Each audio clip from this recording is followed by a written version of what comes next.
Hello everyone मैले Chrome install गरिसकेँ। अब मलाई टिम्सको वेब एप चलाउनका लागि केही सेटिङ्सहरू गर्नुपर्ने हुन्छ। त्यसका लागि अन द टप राइट कर्नरमा यहाँ तीनटा डट छ, यसमा क्लिक गर्नुहोला। त्यसपछि सेटिङ्समा जानुहोला। त्यसपछि on the left hand side यहाँले यो लिस्ट पाउनुहुन्छ। यो लिस्टमा प्राइभेसी एन्ड सिक्युरिटी भन्ने एउटा अप्सन छ, त्यसमा थिच्नुहोला।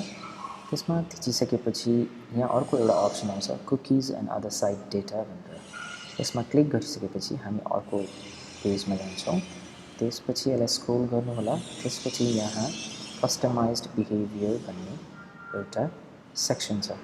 त्यो सेक्सनमा गएर अब हामीले के गर्नुपर्छ भने यो लिस्ट अफ साइट्सहरूलाई एड गर्नुपर्छ। यो लिस्ट अफ साइट्स मेरो कम्प्युटरमा देखिरहेको छ, तर यो मैले एड गरिसकेकोले गर्दाखेरि यसरी देखिएको हो। मैले सुरुमा खोल्दाखेरि यो थिएन। अब यहाँहरूले आफ्नो कम्प्युटरमा के गर्नु पर्यो भने यो लिस्ट अफ वेबसाइट्स यहाँनिर छ, म देखाइरहेको छु यहाँहरूलाई।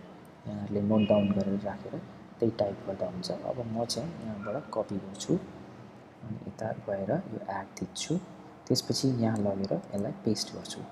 अनि यो चेक बक्स लगाउन चाहिँ नभुल्नु होला, including third party cookies on this site भनेर। अनि त्यसपछि एड गर्नु होला। म चाहिँ एड गर्दिनँ किनभने मेरोमा अलरेडी एडेड छ। अब यहाँहरूले यति सबै लिस्ट्स अफ वेबसाइट्सहरू एड गरिसकेपछि टिम्स चलाउँदाखेरि यहाँहरूलाई कुनै पनि समस्या हुँदैन, स्पेसली वेब एपका लागि। यदि यहाँले डेस्कटप भर्जन डाउनलोड गरेर चलाइराख्नु भएको छ भने यी सबै कुराहरू गर्न जरुरी हुँदैन।